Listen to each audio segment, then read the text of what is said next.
Hi എല്ലാവർക്കും നമസ്കാരം. Welcome to minister kitchen.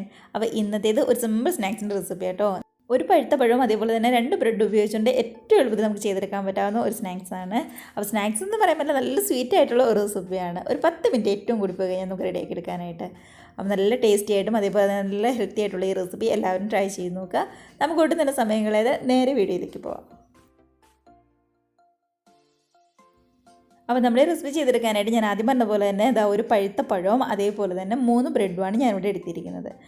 നമ്മളിപ്പോൾ എടുക്കുന്ന പഴം നല്ല പോലെ പഴുത്ത് ശരിക്കും കറുത്ത പഴമാണെന്നുണ്ടെങ്കിൽ നല്ല മധുരത്തിൽ തന്നെ നമുക്ക് കിട്ടും. അപ്പോൾ ഞാൻ എടുത്തിരിക്കുന്ന പഴം അത്രയ്ക്ക് അങ്ങോട്ട് പഴുത്ത പഴമല്ല കേട്ടോ, എന്നാലും നല്ല മധുരമൊക്കെ ഉണ്ട്. ഇനിയിപ്പോൾ നമ്മൾ എടുത്തിരിക്കുന്നത് ഈ പഴവും അതേപോലെ തന്നെ ബ്രെഡും ചെറിയ ചെറിയ കഷ്ണങ്ങളാക്കി നമുക്കൊന്ന് കട്ട് ചെയ്തെടുക്കാം. അപ്പോൾ നമ്മളിവിടെ ചെറിയ കഷ്ണങ്ങളായിട്ട് ഒന്ന് കട്ട് ചെയ്തിട്ടുണ്ട്. തീരെ കനമൊന്നും കുറയ്ക്കണ്ട, കാരണം നമ്മൾ നെയ്യിലിട്ട് നല്ലപോലെ തന്നെ ഒന്നും കൂടി വഴറ്റിയെടുക്കാനുള്ളതാണ്. അത് ബ്രെഡാണെങ്കിലും ഇതേപോലെ ചെറിയ കഷ്ണങ്ങളായിട്ടാണ് കട്ട് ചെയ്തിരിക്കുന്നത്. കണ്ടോ, പഴവും നമ്മൾ കട്ട് ചെയ്ത് വെച്ചിട്ടുണ്ട്. അപ്പോൾ ഇനി നമ്മൾ ചെയ്യേണ്ടത് ഒരു അത്യാവശ്യം വലിപ്പമുള്ള ഒരു കടായി നമുക്ക് അടുപ്പത്ത് വയ്ക്കാം. അപ്പോൾ നന്നായിട്ട് ചൂടായി വന്നതിനകത്തേക്ക് 1 ടേബിൾ സ്പൂൺ നെയ്യാണ് ചേർത്ത് കൊടുക്കുന്നത്. വെളിച്ചെണ്ണയോ അല്ലാന്നുണ്ടെങ്കിൽ നമ്മൾ ഓയിലോ ചേർത്ത് കൊടുക്കുന്നതിനേക്കാളും നല്ല ടേസ്റ്റ് നെയ്യ് ചേർത്ത് കൊടുക്കുന്നതായിരിക്കും. അപ്പോൾ നെയ്യ് കിടന്നുകൊണ്ട് നമ്മുടെ ആ പഴമൊക്കെ നല്ലപോലെ തന്നെ ഒന്ന് റോസ്റ്റായി കിട്ടുമ്പോൾ ഒരു പ്രത്യേക രുചി ഉണ്ടാവുമല്ലോ, അതുകൊണ്ടാണ് 1 ടേബിൾ സ്പൂൺ നെയ്യ് നമ്മൾ ചേർത്ത് കൊടുത്തിട്ടുണ്ട്.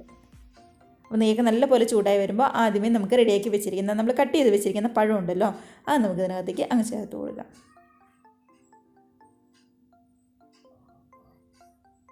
നല്ല പഴുത്ത പഴമാണെന്നുണ്ടെങ്കിൽ പെട്ടെന്ന് തന്നെ എങ്ങ് റെഡിയായിട്ട് വരും കേട്ടോ. ഇനി ഇതിനകത്തേക്ക് മധുരത്തിനനുസരിച്ച് നമ്മൾ പഞ്ചസാരയാണ് ചേർത്ത് കൊടുക്കുന്നത്. നമ്മുടെ പഴത്തിൻ്റെ മധുരം എന്തോരം ഉണ്ടെന്ന് നോക്കിയിട്ട് വേണം പഞ്ചസാര ചേർക്കാനായിട്ട്. ഇപ്പോൾ എൻ്റെ കയ്യിലിരിക്കുന്ന പഴം അത്രയ്ക്ക് അങ്ങ് പഴുത്ത പഴമല്ലാത്തതുകൊണ്ട് ഞാനൊരു 2 ടേബിൾ സ്പൂൺ പഞ്ചസാര ചേർത്തിട്ടുണ്ട്. അപ്പോൾ പഴം നല്ല മധുരമുള്ള ശരിക്കും പഴുത്ത പഴമാണെന്നുണ്ടെങ്കിൽ ഏകദേശം 1 ടേബിൾ സ്പൂണോ അത്രയൊക്കെ മതിയാവും. അപ്പോൾ നോക്കിയിട്ട് മാത്രം ചേർത്ത് കൊടുത്താൽ മതി. കണ്ടോ, നമ്മുടെ നെയ്യ് കിടന്നുകൊണ്ട് പഞ്ചസാരയും അതേപോലെ തന്നെ പഴമൊക്കെ ആണെങ്കിലും പതുക്കെ ഒന്ന് റോസ്റ്റായി വരുന്നുണ്ട്. നമ്മുടെ പഴത്തിൻ്റെ ഒരു സൈഡൊക്കെ ആണെങ്കിലും പതുക്കെ ഒന്ന് മുരിഞ്ഞു വരുന്നുണ്ട്. അപ്പോൾ നല്ല പോലെ തന്നെ ഒന്ന് മിക്സാക്കി ശരിക്കും ഇതിങ്ങ് ഉടച്ചെടുക്കാം നമുക്ക്. അപ്പോൾ 2 സൈഡും പഴം ശരിക്കും റോസ്റ്റായി വരുമ്പോൾ തന്നെ നന്നായിട്ടിങ്ങ് ഉടഞ്ഞു കിട്ടിക്കോളും. നമ്മുടെ ഈ പഴമൊക്കെ നന്നായിട്ട് മുരിഞ്ഞ് വന്നതിനകത്തേക്ക് ഒരു ചെറിയൊരു പിടി തേങ്ങയും കൂടി നമ്മൾ ചിരകിയതാണ്, അതും കൂടി ചേർത്ത് കൊടുക്കുന്നുണ്ട്. തേങ്ങ ഒരുപാടൊന്നും വേണ്ട കേട്ടോ, ജസ്റ്റ് ഒരു 1/4 കപ്പ്, അല്ലാന്നുണ്ടെങ്കിൽ നമ്മുടെ കയ്യിൽ ചെറിയൊരു പിടി അത്രയും മാത്രം മതിയാവും. അപ്പോൾ കടിക്കുമ്പോഴാണെങ്കിലും നമ്മുടെ പഴവും അതേപോലെ തന്നെ ആ തേങ്ങാക്കുത്തൊക്കെ കിട്ടുമ്പോൾ ഒരു പ്രത്യേക ടേസ്റ്റ് ഉണ്ടാവും. ഇതിൻ്റെ കൂടെ കാഷ്നട്ടൊക്കെ ചെറുതായിട്ടൊന്ന് ചോപ്പ് ചെയ്ത് ചേർക്കാൻ ഇഷ്ടമാണെന്നുണ്ടെങ്കിൽ അതും നമുക്ക് ഈ സമയം ചേർത്ത് കൊടുക്കാവുന്നതേ ഉള്ളൂ. കേട്ടോ, നമ്മുടെ തേങ്ങയും പഴവും എല്ലാം കൂടി നെയ്യ് കിടന്നുകൊണ്ട് നന്നായിട്ട് തന്നെ ഒന്ന് മിക്സായി വന്നിട്ടുണ്ട്. അപ്പോൾ ഈ സമയത്താണ് നമ്മുടെ ബ്രെഡ് നമ്മൾ ചേർത്ത് കൊടുക്കുന്നത്. അപ്പോൾ കട്ട് ചെയ്ത് വെച്ചിരിക്കുന്ന നമ്മുടെ മുഴുവൻ ബ്രെഡും നമ്മൾ ഈ സമയത്ത് ചേർത്ത് കൊടുക്കാം. അപ്പോൾ ഞാൻ ആദ്യം പറഞ്ഞ പോലെ തന്നെ പഴത്തിൻ്റെ അളവ് നോക്കിയിട്ട് വേണം ബ്രെഡ് എടുക്കാനായിട്ട്. ഇതെല്ലാം കൂടി സ്പൂൺ വെച്ച് നമുക്ക് നന്നായിട്ടൊന്ന് ഉടച്ചെടുക്കാം. കണ്ടോ, നമ്മുടെ പഴവും അതേപോലെ തന്നെ ബ്രെഡും തേങ്ങയും പഞ്ചസാരയും എല്ലാം കൂടി തന്നെ നന്നായിട്ടൊന്ന് മിക്സായി വന്നിട്ടുണ്ട്. അപ്പോൾ ഇതിങ്ങനെ വെറുതെ ഇരുന്ന് കഴിക്കാനാണെങ്കിലും നല്ല മധുരമുണ്ട് കേട്ടോ.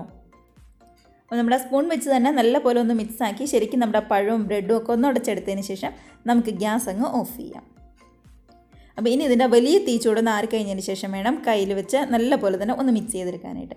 അപ്പോൾ ഗ്യാസ് ഓഫ് ചെയ്ത് ഇതൊന്ന് തണുക്കാനായിട്ട് മാറ്റി വയ്ക്കാം.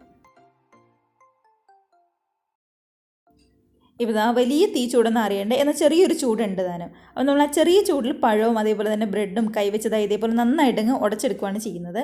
ഒരുപാടങ്ങ് തണുത്ത് പോകാനായിട്ട് നിൽക്കരുത് കേട്ടോ. കണ്ടോ, നല്ല പോലെ തന്നെ നമ്മളൊന്ന് ഉടച്ചെടുത്തുകൊണ്ട് വന്നിട്ടുണ്ട്. അപ്പോൾ ഇതിനകത്തേക്ക് വേറെ വെള്ളമോ പാലോ അങ്ങനെ ഒന്നും തന്നെ ചേർത്ത് കൊടുക്കണ്ട. അപ്പോൾ എടുത്തിരിക്കുന്ന പഴവും അതേപോലെ തന്നെ ബ്രെഡിൻ്റെ അളവും ഒന്ന് നോക്കിയാൽ മാത്രം മതിയാവും. ഇനിയിപ്പോൾ ചെറിയ ചെറിയ ബോൾസായിട്ട് നമുക്കൊന്ന് ഉരുട്ടിയെടുക്കാം. നമ്മുടെ ബോൾസിൻ്റെ വലിപ്പമൊക്കെ നമുക്ക് തീരുമാനിക്കാം കേട്ടോ. ഞാനിവിടെ ഇതേപോലെ ചെറിയ ചെറിയ ബോൾസായിട്ട് ഒന്ന് ഉരുട്ടിയെടുക്കുന്നത് എന്നേ ഉള്ളൂ. കണ്ടോ, നമ്മൾ ഈ പഴവും ബ്രെഡും ആയതുകൊണ്ട് തന്നെ നന്നായിട്ട് മുറുക്കത്തിൽ തന്നെ നമുക്ക് കിട്ടും കേട്ടോ. ഒരുപാടങ്ങ് ലൂസായി പോവോ അല്ലെങ്കിൽ നമ്മൾ എണ്ണയിലിട്ടൊന്ന് ഫ്രൈ ചെയ്യാൻ വേണ്ടിയിട്ടുള്ളതാണ്. അപ്പോൾ പൊട്ടി പോകാതിരിക്കാൻ വേണ്ടി അത്യാവശ്യം നല്ല മുറുക്കത്തിൽ തന്നെ വേണം ഒന്ന് ഉരുട്ടിയെടുക്കാനായിട്ട്. കേട്ടതാ ഇതേപോലെ. അപ്പോൾ ഇതേപോലെ ബാക്കി എല്ലാ മിക്സും നമുക്കിങ്ങ് റെഡിയാക്കി എടുക്കാം.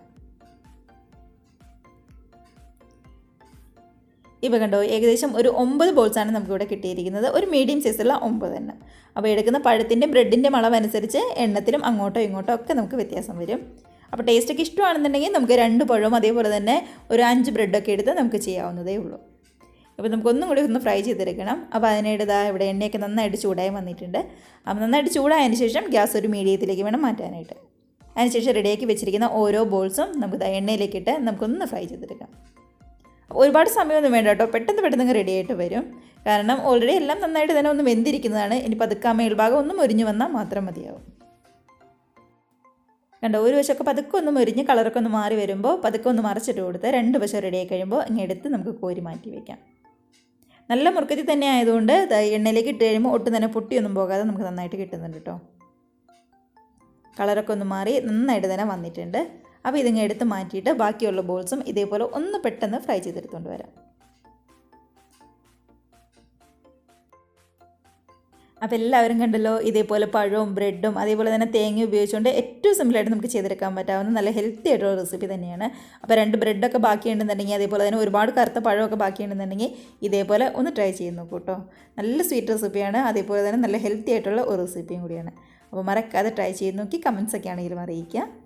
അപ്പോൾ നമ്മുടെ ഈ വീഡിയോയ്ക്ക് മുമ്പ് പഴമൊക്കെ വെച്ചിട്ടുള്ള കട്ട്ലേറ്റും അതേപോലെ തന്നെ പഴവും അവലും ഒക്കെ കൊണ്ടുള്ള നല്ല അടിപൊളി സ്നാക്സൊക്കെ നമ്മൾ ചെയ്തിട്ടുണ്ടായിരുന്നു.